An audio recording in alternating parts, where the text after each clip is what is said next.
Welcome to our channel. Telangana టెట్‌కు సంబంధించినటువంటి psychology, social బిట్లు అన్నీ గూడా మనం ప్రాక్టీస్ జేయడం జరిగింది. మరి పరీక్ష దగ్గరకొచ్చిన దృష్ట్యా మరి ఈరోజు గ్రాండ్ టెస్ట్ 1 ఒకటి తీసుకుందాం. ఇది సైకాలజీకి సంబంధించి మరి అన్ని టాపిక్‌లు కవర్ అయ్యే విధంగా ఎస్పెషల్లీ ఓల్డ్ పేపర్‌ల మీద కాన్సంట్రేట్ చేసి వాటి ఆధారంగా ఆల్మోస్ట్ అదే మోడల్‌లో తీసుకోవడం జరిగింది గనుక మీకు తప్పకుండా హెల్ప్ అవుతాయి. సో, మీకు నచ్చినట్లయితే మీ మిత్రులందరికి గూడా షేర్ చేయండి. మరి ఈ ప్రాక్టీస్‌లోకి వెళ్ళిపోతే ఫస్ట్ క్వెషన్ తీసుకుంటే, which of the following is the first stage of Piaget's cognitive development? పియాజే సంజ్ఞానాత్మక వికాస సిద్ధాంతం ప్రకారం మొదటి దశ ఏది? పూర్వ ప్రచాలక దశ, మూర్త ప్రచాలక దశ, ఇంద్రియ చాలక దశ, అమూర్త ప్రచాలక దశ. ఆన్సర్ కామెంట్ చేయండి. ద ఆన్సర్ ఈస్ ఇంద్రియ చాలక దశ. C is the right answer. Sensory motor stage. Sensory motor stage. అంటే ఇది పుట్టినప్పటి నుంచి 2 ఏళ్ల వరకు పిల్లలు తమ ఇంద్రియాల ద్వారా ప్రపంచాన్ని అర్థం చేసుకోవడం జరుగుతుంది ఈ దశలో. క్వెషన్ నంబర్ 2 తీసుకుంటే, the concept of zone of proximal development ZPD was proposed by. సమీప వికాస మండలం అనే భావనను ప్రతిపాదించిన వారు, జెడ్‌పీడీని ప్రతిపాదించిన వారెవరు? జీన్ పియాజే, Lev Vygotsky, BF Skinner, Lawrence Kohlberg.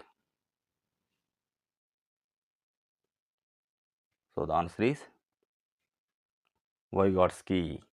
B is the right answer. Lev Vygotsky. మరి ఒక శిశువు స్వయంగా చేసేటువంటి పనికి, మరి వేరొకరి సహాయంతో చేసే పనికి మధ్య గల ఆ వ్యత్యాసాన్నే సమీప వికాస మండలము లేదా జోన్ ఆఫ్ ప్రాక్సిమల్ డెవలప్‌మెంట్ అనడం జరుగుతుంది. క్వెషన్ నంబర్ 3 తీసుకుంటే, trial and error theory of learning was propounded by. యత్న దోష అభ్యసన సిద్ధాంతాన్ని ప్రతిపాదించిన వారు ఎవరు? Pavlov, Thorndike, Kohler, Watson. The answer is B. Thorndike. మరి పిల్లిపై ప్రయోగం చేయడం జరిగింది. తప్పులు చేస్తూ నేర్చుకోవడాన్ని ఇది వివరిస్తుంది. క్వెషన్ నంబర్ 4 తీసుకుంటే, according to Kohlberg, at which level is morality externally controlled? Kohlberg ప్రకారం మరి ఏ స్థాయిలో నైతికత బాహ్యంగా నియంత్రించబడుతుంది? బయట నుంచి నియంత్రించబడుతుంది.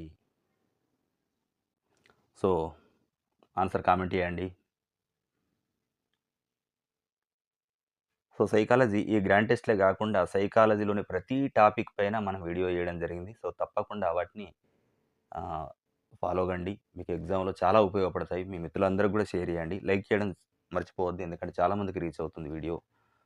సో, ఆన్సర్ ఈస్ ఇక్కడ ఏ. Pre conventional level. పూర్వ సాంప్రదాయ స్థాయి లోపట మరేం చేస్తాడు?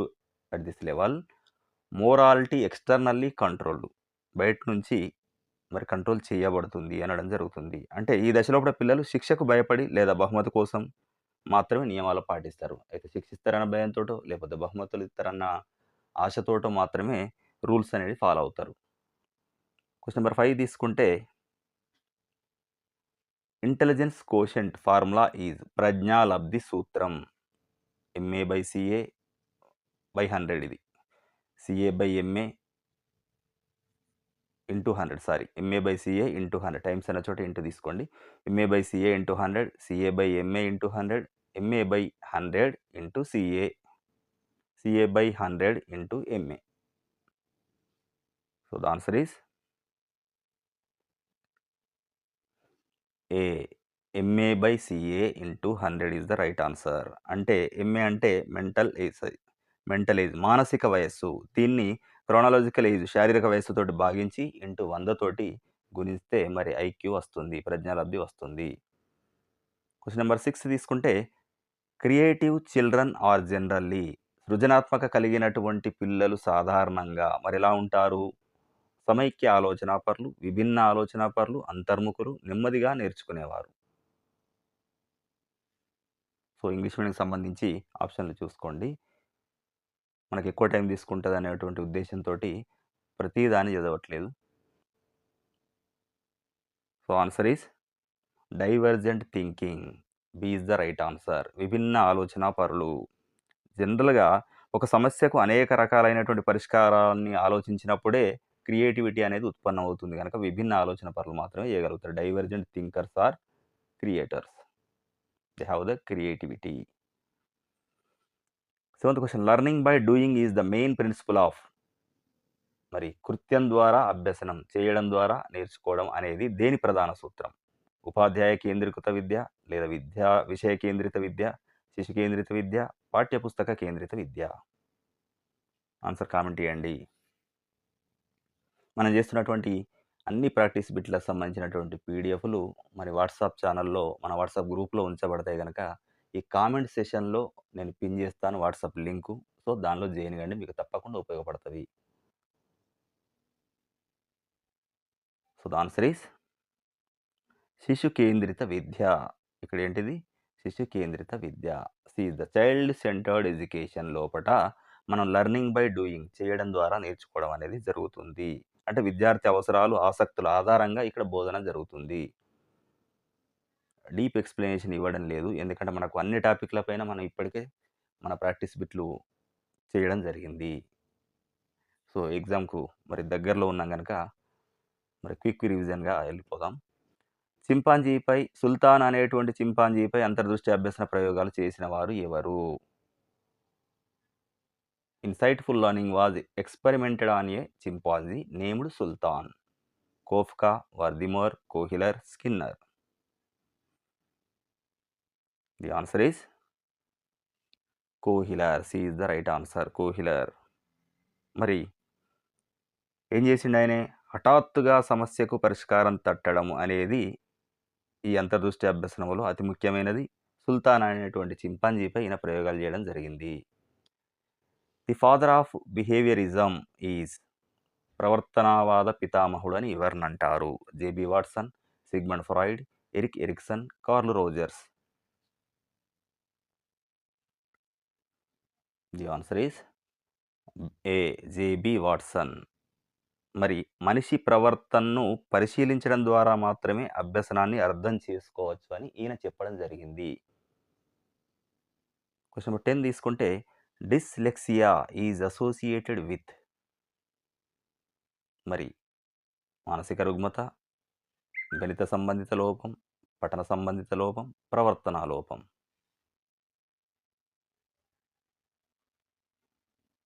సో ది ఆన్సర్ ఈజ్ పఠన సంబంధిత లోపం, రీడింగ్ డిజార్డర్, డిస్లెక్సియా. ఇది అక్షరాలను గుర్తించడం లోపట, చదవడం లోపట ఇబ్బంది ఉంటుంది వీరికి. క్వశ్చన్ నెంబర్ 11 తీసుకున్నట్టయితే, the duration of infancy stage is.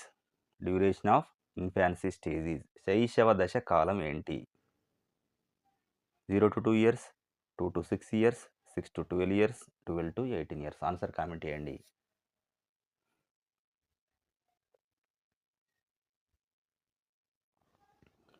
So the answer is A, 0 to 2 years, అంటే పుట్టినప్పటి నుంచి 2 సంవత్సరాల వరకు.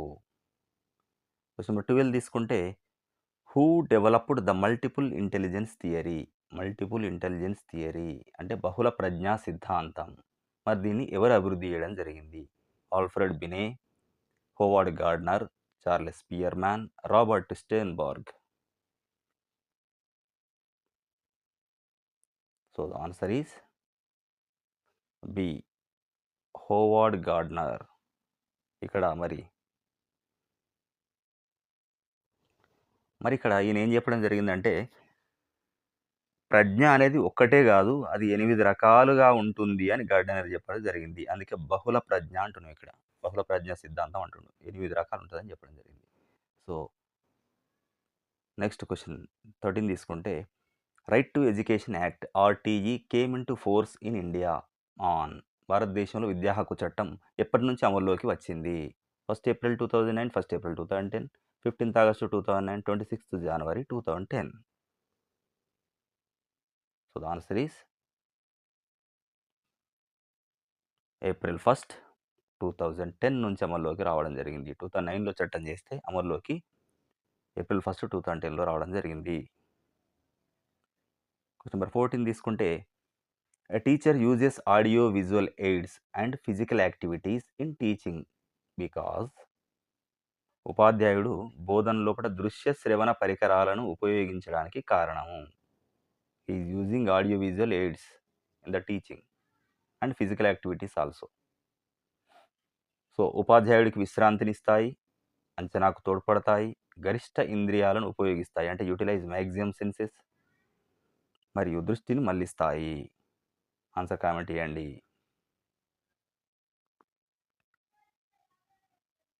సో, ద ఆన్సర్ ఈస్ ఇక్కడ answer is C, utilize maximum senses. ఇక్కడ ఏవి ఎయిడ్స్ మనం ఫిజికల్ యాక్టివిటీస్ యూజ్ చేయడం వల్ల మనం ఏం చేస్తాం, మన సెన్సెస్ని, ఇంద్రియాలను గరిష్టంగా ఉపయోగించడం జరుగుతుంది. నెక్స్ట్ క్వశ్చన్ తీసుకుంటే, psychology is the science of behaviour. Who said? మనోవిజ్ఞాన శాస్త్రం అనేది ప్రవర్తనా శాస్త్రం అన్నది ఎవరు? ప్రవర్తన శాస్త్రం అనేది అంటే మనోవిజ్ఞాన శాస్త్రం ప్రవర్తన శాస్త్రం అని చెప్పిండు. Skinner, Watson, Woodworth, McDougall. So the answer is B, Watson. So మనోవిజ్ఞాన శాస్త్రాన్ని ప్రవర్తనకు మాత్రమే పరిమితం చేసినటువంటి వ్యక్తి ఇతను. సో నిర్వచనాన్ని బట్టే మనకు తెలుస్తుంది. The period of transition from childhood to adulthood is. Period of transition childhood నుంచి అడల్ట్హుడ్కి అంటే బాల్యం నుంచి వయోజన దశకు మారేటువంటి పరివర్తనా కాలం. ఇక్కడ శైశవం, పూర్వ బాల్య దశ, కౌమార దశ, మధ్య బాల్య దశ. So the answer is C, adolescence, కౌమార దశ. ఇక్కడ ఒత్తిడి మరియు ఉద్వేగాలతోటి కూడినటువంటి దశ ఇది. సో ఇప్పుడు తయారు చేసినటువంటి బిట్లన్నీ కూడా ఇంతకుముందు గతంలో వచ్చినటువంటి ప్రశ్నల ఆధారంగా వేయడం జరిగింది. సో ఇవి మీకు ఇప్పటి వరకు మీరు ప్రిపేర్ అయినటువంటి మీ ప్రిపరేషన్ ఏ స్థాయిలో ఉంది మీకు మీరు అంచనా వేసుకోవడానికి మరియు కొద్దిగా ఎక్స్ప్లెనేషన్ కూడా ఇవ్వడం జరుగుతుంది కనుక కొత్తగా చూసే వారికైనా కూడా తప్పకుండా ఇవి మరి సబ్జెక్ట్ మీద మంచి గ్రిప్ రావడానికి అవకాశం ఉంటుంది. సో ఎగ్జామ్ పూర్తయ్యే అన్ని రోజులు కూడా మనం ఈ గ్రాండ్ టెస్ట్లు నిర్వహించుకుందాం. ఇవి తప్పకుండా మీకు యూజ్ అవుతాయి. సో మా ఛానల్ని ఫాలో కండి. మరి మీ మిత్రులందరూ కూడా ఎవరైతే ప్రిపేర్ అవుతుండో వాళ్ళకు కూడా ఉపయోగపడతాయి కనుక షేర్ చేయండి. నెక్స్ట్ క్వశ్చన్ 17 తీసుకుంటే, operant conditioning theory was proposed by. కార్యసాధక నిబంధన సిద్ధాంతాన్ని ప్రతిపాదించిన వారు ఎవరు? Operant conditioning Pavlov, Skinner, Bandura, Bruner. So the answer is Skinner. B is the right answer. కార్యసాధక నిబంధనం అంటే ఆపరెంట్ కండిషనింగ్ థియరీ. ఎవరు చేసిండ్రు మరి ఇక్కడ ఏంటి? బహుమతి లేకపోతే పునర్భరణం ద్వారా ప్రవర్తనను మార్చవచ్చు అని చూపెట్టడం జరిగింది. లెక్కల మీద ప్రయోగం చేయడం జరిగింది. బహుమతి లేదా పునర్భరణం. నెక్స్ట్ క్వశ్చన్ తీసుకుంటే 18. Growth is a dash process while development is a dash process. పెరుగుదల అనేది మరి డాష్ ప్రక్రియ, వికాసం అనేది డాష్ ప్రక్రియ. సో గుణాత్మకం, పరిమాణాత్మకం, పరిమాణాత్మకం, గుణాత్మకం, శారీరక, మానసిక, సాంఘిక, ఉద్వేగభరిత. సో ఆన్సర్ కామెంట్ చేయండి. సో ఇక్కడ ఏంటి మరి? పెరుగుదల అనేది పరిమాణాత్మకం అంటే ఎత్తు, బరువు ఇట్లాంటిది మనం కొలవచ్చు, పరిమాణాత్మకం. మరి వికాసం అనేది కొలవలేము దాన్ని, అది గుణాత్మకం, ఒక నైపుణ్యం. ఇలాంటి మన లోపల ఉన్నటువంటి దాన్ని, మానసిక వికాసం ఉందనుకోరు, దాన్ని కొలవలేము ఇట్లా. సో అందుకని పెరుగుదల పెరుగుదల అనేది క్వాంటిటేటివ్, మరి డెవలప్మెంట్ అనేది క్వాలిటేటివ్. సో నెక్స్ట్ క్వశ్చన్ తీసుకుంటే క్వశ్చన్ నెంబర్ 19. సో ఇక్కడ ఏంటి మరి ఆన్సర్? గ్రోత్ ఈజ్, ఇక్కడ B is the right answer, quantitative ఇది. నెక్స్ట్ క్వశ్చన్కి వెళ్ళిపోతే క్వశ్చన్ నెంబర్ 19 తీసుకుంటే, social learning theory was given by. Social learning theory, సామాజిక అభ్యసన సిద్ధాంతాన్ని ఇచ్చిన వారు ఎవరు? Albert Bandura, Vygotsky, Erikson, Freud. Answer comment చేయండి. సో మరి ఎగ్జామ్ మరీ దగ్గరలో ఉన్నది కనుక మీకు వీడియోలు ఎలా కావాలనుకుంటున్నారు? మరి ప్రాక్టీస్ బిట్స్ ఇట్లే ఉండనా, ఎక్స్ప్లెనేషన్ ఇలాగే కంటిన్యూ చేద్దామా, మరి గ్రాండ్ టెస్ట్ ఎట్లుంటే బాగుంటుంది, ఏ టాపిక్ల మీద వేస్తే బాగుంటుంది? సో మీకు ఉపయోగపడే విధంగా మీరు మరి మాకు తెలియజేసినట్లయితే దానికి అనుగుణంగా మనం చేస్తే ఇంకా బాగుంటదనుకుంటున్నాం. సో, నా ఎక్స్‌పీరియన్స్‌ని బట్టి నేను ఇలా బాగుంటుందని దీన్ని చేస్తున్నా. కానీ మీకెట్లా ఉపయోగపడుతుందనేది గూడా మీరు కామెంట్ చేస్తేనే నాకు అర్థమవుతుంది. So, the answer is Bandura. What is that? Bandura is the right answer. A is the right answer. Albert Bandura ఏం చేసిండు ఈయన? Social learning theory. Question number 20 తీసుకుంటే micro teaching is used for. సూక్ష్మ బోధన దేనికోసం ఉపయోగిస్తారు? సో, ఇందులో child development and pedagogy మనకు 30 మార్కులకు సంబంధించి అన్నీ చేస్తున్నాం గనుక పెడగాజీకి సంబంధించినటువంటి క్వెషన్‌లు కూడా దీనిలో కలిపి ఇయడం జరిగింది. సో, మరి సూక్ష్మ బోధన మైక్రో టీచింగ్ దేనికోసం? లార్జ్ క్లాసెస్ కొరకా? లేపోతే మరి బోధనా నైపుణ్యాల కొరకు, శిక్షణ కొరకా? విద్యార్థిని అంచనా వేయడానికి కొరకా? మరి సంక్లిష్ట విషయాలను మరి నేర్చుకోవడానికా? So, the answer is answer comment చేయండి. ఇది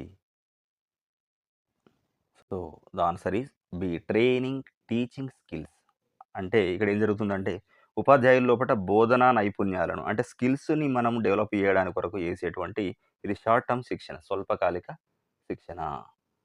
నెంబర్ 21 తీసుకుంటే ఎన్‌సీఎఫ్ 2005 స్టాండ్స్ ఫర్. ఎన్‌సీఎఫ్ అంటే national curriculum forum, national curriculum framework, national class framework, national child framework. So, ఇది గతంలో వచ్చినటువంటి ప్రశ్ననే. The answer is national curriculum framework. National curriculum framework. B is the right answer. మరి ఎందుకు వరకు చేసిర్రు ఇది? 2005లో వచ్చింది. పాఠశాల విద్య లోపట భారరహిత అభ్యసనం మరియు నాణ్యత కోసం నేషనల్ లెవెల్‌లో చేసినటువంటి ప్రణాళిక ఇది. సో, ఇలా గూడా అడుగుతాడు. దేనికోసం వేసిన్రు ఏంది అని లక్ష్యం. క్వెషన్ నంబర్ 22 తీసుకుంటే play way method. Play way method of teaching was introduced by. క్రీడా పద్ధతిని ప్రవేశపెట్టిన వారు ఎవరు? Frederick Froebel, Maria Montessori, Caldwell Cook, John Dewey. Answer comment చేయండి. So, the answer is C. Caldwell Cook. ఇక్కడ ఏం జరిగింది?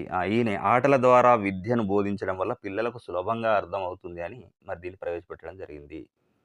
క్వెషన్ నంబర్ 23 తీసుకుంటే which of the following is an example of fine motor skills. Fine motor స్కిల్స్‌కి example. సూక్ష్మ చలన నైపుణ్యానికి ఉదాహరణ. సూక్ష్మ చలన నైపుణ్యం పరిగెత్తడం, గెంతడం, రాయడం, క్లైంబింగ్ ఎక్కడం.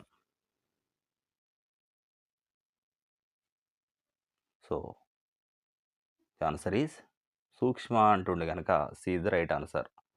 రైటింగ్ రాయడం. మరి ఇలా సో, ఈ రాయడము, బొమ్మలు గీయడం ఇవన్నీ గూడా ఫైన్ మోటార్ స్కిల్స్ అన్నట్టు.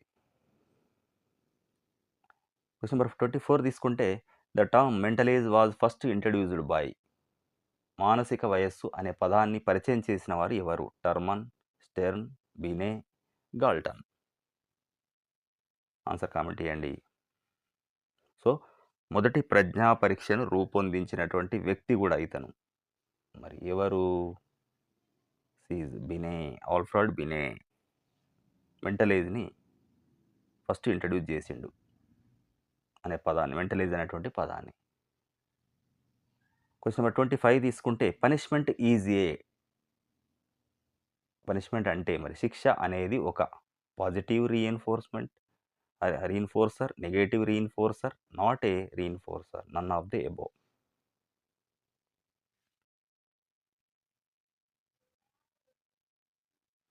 So, the answer is not a reinforcer. C is the right answer. C is the not a reinforcer. మరి ఎందుకలా అంటున్నాం?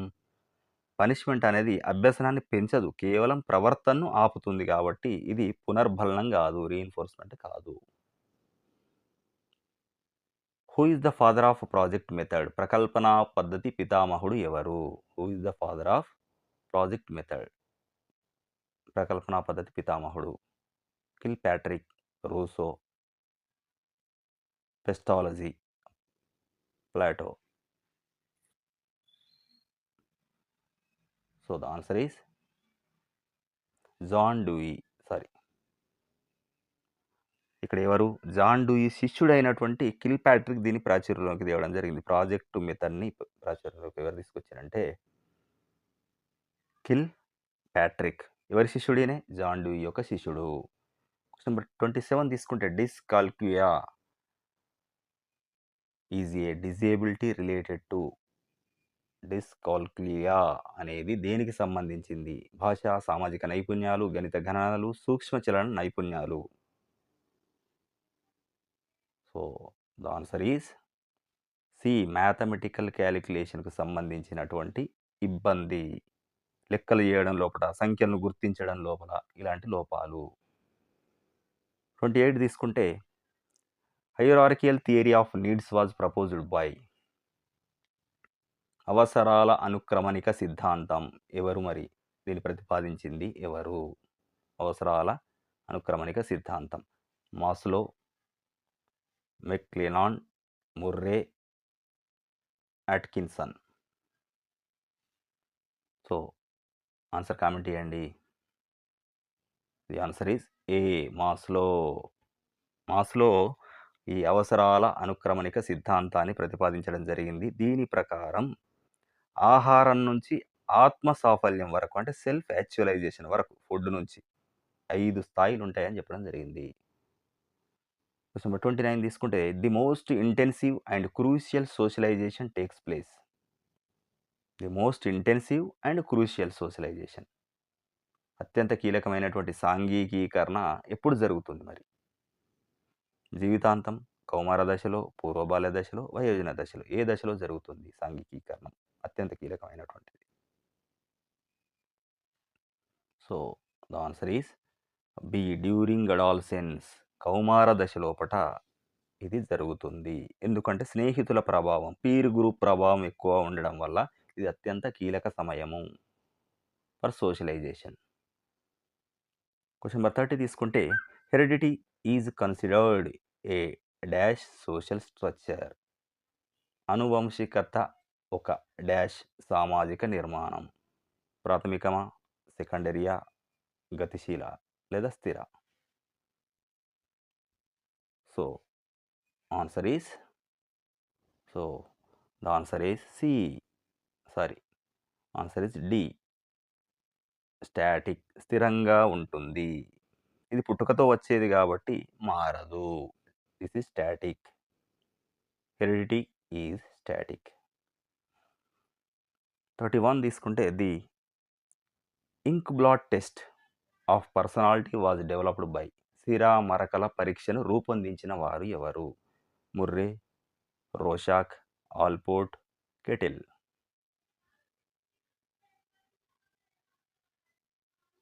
So the answer is Rorschach. Rorschach సిరామరకల పరీక్ష అని అనడం జరుగుతుంది. మనం ఇక్కడ మరి ఈయన ఏం చేసిండంటే ఒక వ్యక్తి యొక్క వ్యక్తిత్వం, దాన్ని ఒక వ్యక్తి యొక్క వ్యక్తిత్వాన్ని అంచనా వేయడానికి ఒక 10 సిరామరకల కార్డుల ద్వారా, ఒక 10 కార్డ్స్ ద్వారా అంచనా వేయడం జరుగుతుంది.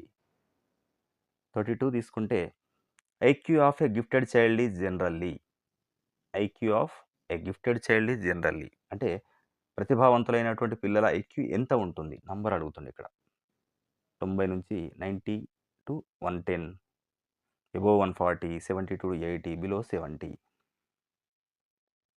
ది ఆన్సర్ ఈస్ మరి ఇక్కడ వరకే ఉంటుంది కనుక B is the right answer. 140 కంటే ఎక్కువగా ఉన్న వాళ్ళంతా gifted child. So next question, the ego works on which principle. Ego అంటే ఇక్కడ అహం ఏ సూత్రం ఆధారంగా పనిచేస్తుంది మరి? అహం, ఈగో. ఆనంద సూత్రం, వాస్తవిక సూత్రం, నైతిక సూత్రం, ఆధ్యాత్మిక సూత్రం. So the answer is B, reality principles ఆధారంగా పనిచేస్తుంది వాస్తవిక సూత్రం. అంటే ఇది వాస్తవ పరిస్థితులకు అనుగుణంగా, అంటే రియాలిటీకి అనుగుణంగా నిర్ణయాలు తీసుకుంటుంది. క్వశ్చన్ నెంబర్ 34 తీసుకుంటే concept of scaffolding is related to మరం అనే భావన ఎవరికి సంబంధించి? స్కాఫోల్డింగ్ అంటే అనే భావన ఎవరికి సంబంధించి? పియాజే, స్కిన్నర్, వైగాట్స్కీ, బ్రూనర్. ఈ స్కాఫోల్డింగ్ అనేది మరి ఎవరి సిద్ధాంతంలో ప్రధానంగా ఉంది? సో, స్కాఫోల్డింగ్ అంటే ఒక రకంగా ఆసరా, హెల్పింగ్. సో, అంటే మనం నేర్చుకునేటప్పుడు ఇచ్చేటువంటి ఒక టెంపరరీ హెల్ప్‌నెస్. అంటే తాత్కాలికంగా మనం ఇచ్చేటువంటి సహాయాన్ని స్కాఫోల్డింగ్ అంటారు. సో, ఆటోమేటిక్‌గా మరి ఇది ఎవరికి చెందినటువంటిది చెప్పండి? So, the answer is C. Vygotsky. ఇది వైగాట్స్‌కీకి సంబంధించిన సిద్ధాంతము. క్వెషన్ నంబర్ 35 తీసుకుంటే how many stages are there in Erikson's psycho social development? How many stages are there? Erikson's psycho social development. Erikson సిద్ధాంతం లోపల ఎన్ని దశలున్నాయి? 5, 6, 8, 10. సో, ఆన్సర్ కామెంట్ చేయండి. The answer is C. C is the right answer. 8 దశలు ఉన్నాయి. అంటే మనిషి పుట్టినప్పటి నుంచి చనిపోయే వరకు 8 మనోసాంఘిక దశలు ఉంటాయని చెప్పడం జరిగింది ఎరిక్సన్. 36 తీసుకుంటే the school and society book was written by. The school and society అనేటి బుక్ ఎవరు రాసిండ్రు? మరి ది స్కూల్ అండ్ సొసైటీ పుస్తక రచయిత ఎవరు? John Dewey, Froebel, Gandhi, Tagore. So the answer is John Dewey. ఏ పుస్తకం రాసిండు? The school and society. మరి దీనిలోపల ఏం చెప్పిండు? అభ్యసనం అనేది సమాజానికి ఉపయోగపడేలా ఉండాలి అని చెప్పడం జరిగింది. ఇది గుర్తుపెట్టుకోండి. Which memory is known as working memory? ఏ స్మృతిని వర్కింగ్ మెమరీ అని పిలుస్తారు? Sensory memory, short term memory, long term memory, episodic memory. అంటే స్వల్పకాలికన, దీర్ఘకాలిక స్మృత ఇవి అన్నట్టు ఇట్లా. సో, ఆన్సర్ కామెంట్ చేయండి. ఆన్సర్ ఈజ్ స్వల్పకాలిక స్మృతి, short term memory. B is the right answer. సుమారు 20-30 సెకన్లు మాత్రమే గుర్తుంచుకుంటాం. మళ్ళీ ఆ తర్వాత మర్చిపోయే అవకాశం ఉంటుంది కనుక దాన్ని వర్కింగ్ మెమరీ అంటారు. 38 తీసుకుంటే RTE act 2009 guarantees free education for children aged. RTE ప్రకారం, రైట్ టు ఎడ్యుకేషన్ యాక్ట్ ప్రకారం మరి ఏ వయసు వారికి ఉచిత విద్య అందించబడుతుంది? 5-12, 6-14, 3-18, 6-18. So the answer is 6-14. B is the right answer. Next question తీసుకుంటే 39 micro teaching cycle duration is.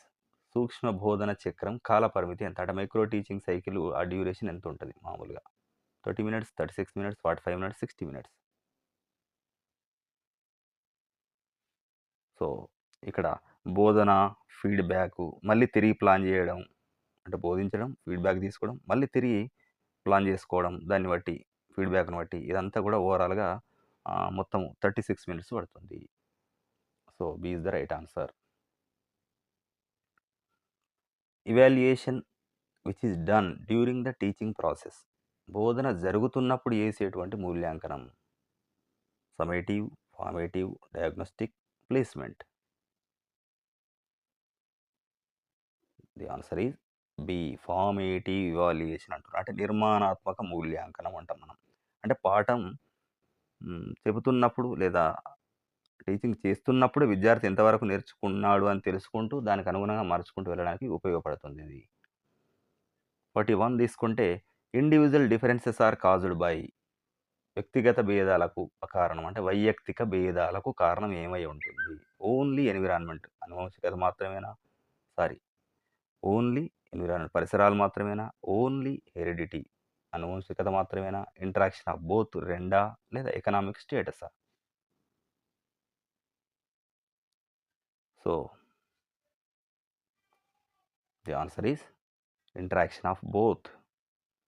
మరి ఒక వ్యక్తి యొక్క ఎత్తు, తెలివితేటలు అనేవి తండ్రి నుంచి వచ్చేటువంటి జన్యువుల ద్వారా వస్తాయి. మరి చుట్టూ ఉన్నటువంటి పరిసరాల కలయిక ద్వారా కూడా చేంజ్ అవుతాయి కారణాలు. 42 తీసుకుంటే animal intelligence book was written by. Animal intelligence పుస్తక రచయిత ఎవరు? Pavlov, Kohler, Thorndike, Skinner. The answer is C Thorndike. అభ్యసనంపై జంతువులపై ప్రయోగాలు చేసి యానిమల్ ఇంటెలిజెన్స్ అనేటువంటి పుస్తకం ఈయన రాయడం జరిగింది థారండైక్. యానిమల్ మీద ప్రయోగాలు చేసేసి రాయడం జరిగింది. Who used the word schema in cognitive development. Schema అనే పదాన్ని వాడిన వారు ఎవరు? వైగాట్స్కీ, పియాజే, Bruner, Bandura. So the answer is ఇక్కడ మరి స్కీమా అదే ఆన్సర్ ఈస్ పియాజే. B is the right answer. Next question తీసుకుంటే 44. The father of genetic epistemology. Genetic epistemology పితామహుడు ఎవరు? కోల్బర్గ్, పియాజే, డ్యూయి, వాట్సన్. ఆన్సర్ కామెంట్ చేయండి. ఇది జ్ఞానం ఎలా అభివృద్ధి చెందుతుంది అని అధ్యయనం చేసేటువంటి శాస్త్రాన్ని మనం జెనెటిక్ ఎపిస్టమాలజీ అంటారు. ఇలా కూడా అడగడం జరుగుతుంది, గుర్తుపెట్టుకోండి. సో దీని పితామహుడు మరి జాన్ పియాజే. పియాజే.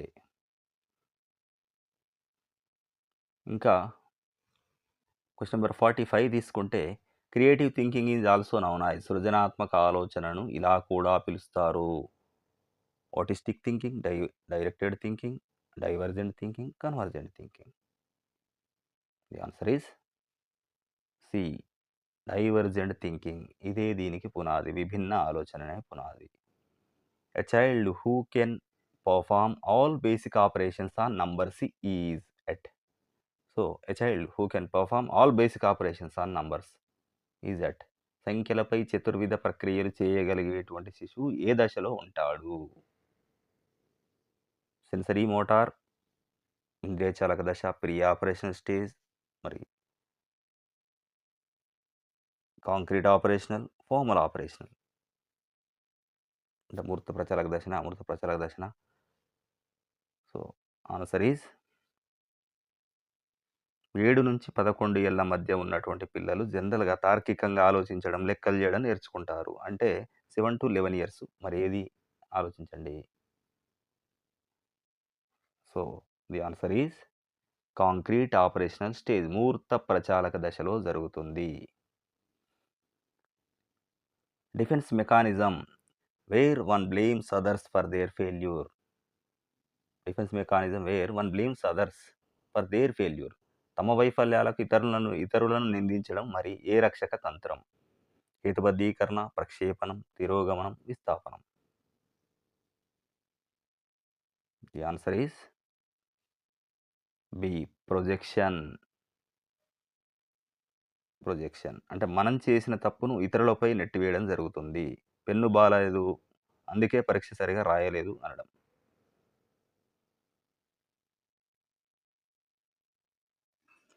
క్వశ్చన్ నెంబర్ 48 తీసుకుంటే సిసిఈ అంటే continuous and creative evaluation, comprehensive and complete evaluation, continuous and comprehensive evaluation, constant and clear evaluation. So the answer is continuous and comprehensive evaluation. C is the right answer. ఇక్కడ అంటే నిరంతరాయంగా ఉండాలి, మరి అన్ని రంగాలు అంటే చదువు, ఆటలు, కరిక్యులర్ అన్నిటిని మూల్యాంకనం చేయడం అని అర్థం అన్నట్టు. ఇక్కడ 49 తీసుకుంటే theory of general and specific factors, G factor, S factor అంటారు దీన్ని, ఇన్ ఇంటెలిజెన్స్ ఉంది కదా. సో దాని లోపల మరి ప్రజ్ఞ లోపల సామాన్య మరియు ప్రత్యేక కారకాలు అంటే సాధారణ కారకాలు మరి ప్రత్యేక కారకాలు ఉంటాయనేటువంటి చెప్పే సిద్ధాంతాన్ని ఎవరు ప్రతిపాదించారు? ప్రజ్ఞ లోపల జీ అంటే సాధారణ కారకం, సామాన్య కారకం అంటారు దాన్ని. ఎస్ స్పెసిఫిక్ అంటే ప్రత్యేక కారకం అనేటువంటి 2 కారకాలు ప్రజ్ఞలో ఉంటాయని చెప్పింది ఎవరు? Spearman, Thurstone, Guilford, Gardner. Answer comment చేయండి. The answer is A Spearman. The answer is A spear. So A is the right answer. Spearman. So next question తీసుకుంటే the best way to handle a hyper active child is. అతి చురుకైనటువంటి బిడ్డను నియంత్రించే మార్గం. Hyper active అంటే చాలా చురుగ్గుంటారు. ఫాస్ట్‌గా చేసేస్తుంటారు. Very యాక్టివ్‌గా ఉంటారన్నట్టు. వాళ్ళని హైపర్ యాక్టివ్ చైల్డ్ అంటారు. మరి ఆళ్ళని ఏ విధంగా నియంత్రించాలి? ఎక్స్‌ట్రా హోంవర్క్ ఇవ్వడం, ఫ్రంట్ రో సీట్, సో, ముందు సీట్‌లో కూర్చోబెట్టడం బెంచీలో, చానలైజ్ ఎనర్జీ ఇంటూ టాస్క్, వాళ్ళ ఎనర్జీని కొన్ని టాస్క్‌లకు మళ్లించడం అండ్ పనిష్ దెమ్, శిక్షించడం. So, the answer is